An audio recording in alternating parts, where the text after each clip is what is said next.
नमस्कार साथियों, बात करने वाले हैं आज हम इलेक्ट्रॉनिक एवोल्यूशन के बारे में। इलेक्ट्रॉनिक मॉडल जो डेवलप हुआ है उसके बारे में। जॉन डाल्टन ने पहली बार अपना एजम्पशन पेश किया था कि जो वस्तु है इस दुनिया में, सारी वस्तुएं एटम से मिलकर बनी है, परमाणु से मिलकर बनी है। वो सबसे छोटा पार्ट है उस पूरे पूरे सिस्टम का। ठीक है, छोटा पार्ट का मतलब पूरी जो बॉडी संसार में कोई भी वस्तु है बनी है उसका सबसे छोटा पार्ट एटम है। जैसे कि इन्होंने एक थ्योरी दी बिलियर्ड बॉल का मतलब एक ऐसा बॉल जो अंदर से पूरी तरह से भरा हो और पूरा पूरा गेंद हो, भरा हुआ गेंद। ठीक है, जो खोखला गेंद नहीं, पूरी तरह से भरा हुआ गेंद, वो बिलियर्ड बॉल। उसमें जो है छोटे छोटे पार्ट से मिलकर बनी है। इंडिविजुअल स्फेयर कह रहा, atom are solid individual sphere, all atom of one element is identical.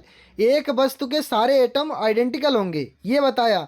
और इंडिविजुअल एक एक अलग अलग स्फेयर से बना हुआ है, छोटे छोटे एटम से बना हुआ है, जिसको एटम को स्फेयर बोल रहे हैं। ठीक है, ठीक है। अब ये डाल्टन ने 1803 में बताया।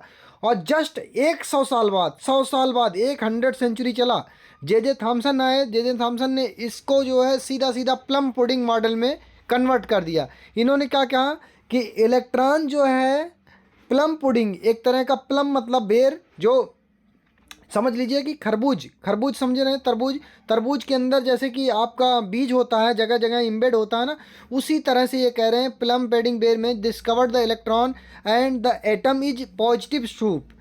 एटम जो है वो पॉजिटिव सूप है एक तरह का। उन्होंने बताया पॉजिटिव पूरा चार्ज से भरा हुआ एटम है, पूरा पूरा पॉजिटिव है, और उसके अंदर इलेक्ट्रॉन जगह जगह पर एम्बेड है, छोटे छोटे पार्ट में कहीं कहीं धसे हुए, जस्ट लाइक वाटरमेलन बीज, तरबूज के बीज की तरह। ठीक है, चॉकलेट चिप कुकी भी मान सकते हो इसको।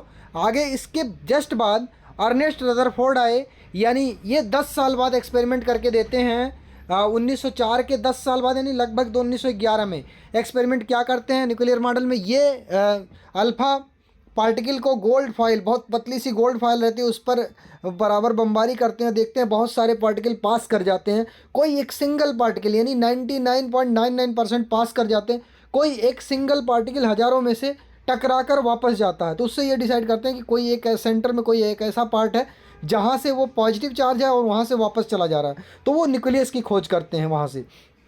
ठीक है, तो इन्होंने ये थ्योरी दी कि एटम जो है, एटम का बहुत सारा एरिया, जो फुटबॉल के मैदान वाला एरिया, वो सारा का सारा खाली है। उसके सेंटर में एक पत्थर रख दो, वो पत्थर के बराबर का एरिया फुटबॉल के मैदान में, वो है न्यूक्लियस, और उसके चारों तरफ इलेक्ट्रॉन चक्कर लगाते हैं। इसके बाद नील्स बोहर आएंगे। नील्स बोहर क्या थ्योरी देते हैं?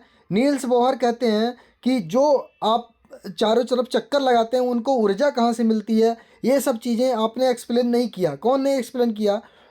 रदरफोर्ड ने एक्सप्लेन नहीं किया। तो इसका मतलब ये है कि जो चार्ज, जिसके पास एनर्जी नहीं है, वो धीरे धीरे सर्कल को अपना घूमते घूमते घूमते घूमते ख़त्म कर लेगा, और इलेक्ट्रॉन फाइनली जो पॉजिटिव चार्ज वाला आप सेंट्रल पोर्ट पोजीशन बता रहे हो, जैसे कि आप, मैंने बताया कि फुटबॉल के मैदान बड़ा एरिया, और उसमें से जो पॉजिटिव चार्ज वाला वो सेंट्रल पत्थर है उस पर आके धीरे धीरे करके चिपक जाएगा, और लास्ट में वो पूरा पूरा ख़त्म हो जाएगा। ऐसे अगर वो एटम ख़त्म हो गया, एटम उस न्यूक्लियस में गिर के ख़त्म हो गया, इलेक्ट्रॉन उसके चारों तरफ का, तो ये समझिए कि दुनिया भी ख़त्म हो जाएगी, क्योंकि दुनिया में सारे पार्टिकल उस एटम से बने हुए हैं। तो ये कंसेप्ट थोड़ा सा मिस कंसेप्शन जनरेट हुआ। तो जस्ट मतलब कि पैरेलल में एक्सपेरिमेंट कर रहे थे नील्स बोर, और नील्स बोर 1913 में जस्ट 2 साल बाद, 1911 के 2 साल बाद प्लानिटरी मॉडल ला के लेकर आते हैं। उसमें कहते हैं कि इलेक्ट्रॉन जो है फिक्स्ड ऑर्बिट में, एक ऑर्बिटल में चक्कर लगाता है, और उसकी एनर्जी भी फिक्स होती है उस ऑर्बिटल में, और वो एनर्जी होती है NH/2 के मल्टीपल में, NH/2 के मल्टीपल में होती है। NH जो क्या है, H प्लांक का कांस्टेंट है, एन क्या है, प्रिंसिपल क्वांटम नंबर। उन्होंने क्वांटिफाई कर दिया।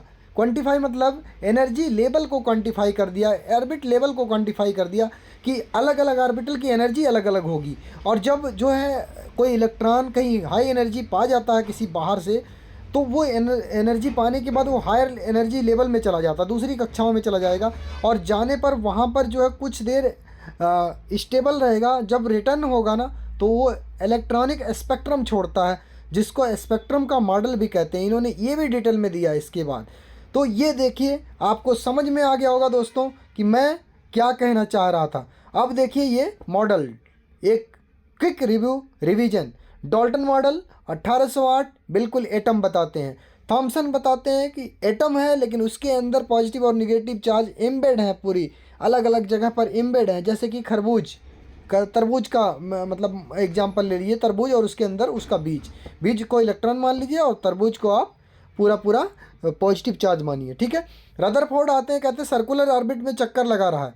उन्होंने किसका एक्सपेरिमेंट किया है, उन्होंने चक्कर किस किस चीज़ पर एक्सपेरिमेंट किया है, अल्फा पार्टिकल को सोने के चादर पर जो है अटैक कराया और बाहर सराउंडिंग में रखा एक परत जिस पर वो जाके टकरा रही थी, ठीक है। तो उन्होंने स्पेक्ट्रम को स्टडी करने के बाद पाया कि 1000 में से कोई एक या दो पार्टिकल रिटर्न हो रहा है टकरा कर सेंट्रल पार्ट से। तो उन्होंने ये इस एक्सपेरिमेंट से ये बताया कि जो एटम है, एटम का सारा एरिया लगभग खोखला है, इलेक्ट्रॉन उसके चारों तरफ चक्कर लगाते हैं, न्यूक्लियस है एक सेंट्रल में जहाँ से वो टकरा के वापस आ रहा, वो डेंस पार्ट है न्यूक्लियस जिसे बोल रहे हैं, और वहाँ पर बहुत ज़्यादा पॉजिटिव चार्ज कलेक्टेड है, ठीक है। ये बातें रदरफोर्ड ने बताई और रदरफोर्ड ने ही फिर प्रोटॉन की खोज कर दी। वहाँ पर प्रोटॉन है, जो जिस बात को उन्होंने कहा कि वो प्रोटॉन है जो सेंटर में कलेक्टेड है, से प्रोटॉनों की संख्या इलेक्ट्रॉनों की संख्या के बराबर है, जिससे वो आपस में बंधे रहते हैं। फिर बोहर्स लेकर आते हैं, बोहर्स अपना मॉडल जिसको मैंने बताया कि उन्होंने क्वांटिफाई कर दिया, एनर्जी लेवल को क्वांटिफाई कर दिया। ऑर्बिटल की एनर्जी होती है अलग अलग ऑर्बिटल की, और उस एनर्जी के अनुसार उस एनर्जी की वैल्यू उन्होंने बता दी कि NH/2π, n principal quantum number, H Planck constant, 2π तो आपको पता है एक मैथमेटिकल कांस्टेंट है पाई, ठीक है, और 2 तो नंबर है, तो आपको समझ में आ गया NH/2π।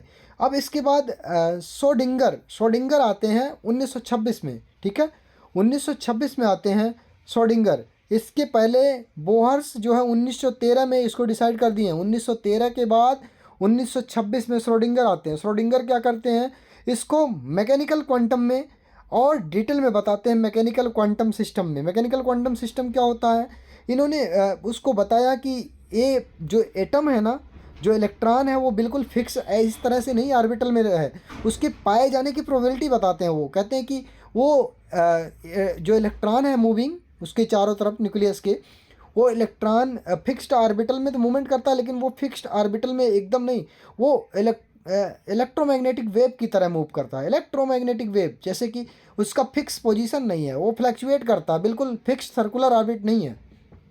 तो ये चीज़ें उन्होंने बताई और उसके लिए उन्होंने फिर क्वांटम नंबर वाला कंसेप्ट दिया, जो क्वांटम नंबर आजकल हम लोग पढ़ते हैं, principal quantum number, magnetic quantum number, azimuthal quantum number and spin quantum number, that are the defined well defined path in quantum mechanics, ठीक है। ये पूरा डिटेल में बताया गया।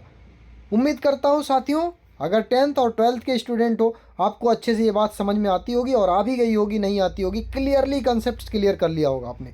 तो लाइक और सब्सक्राइब कर दो चैनल को यदि नए हो आप।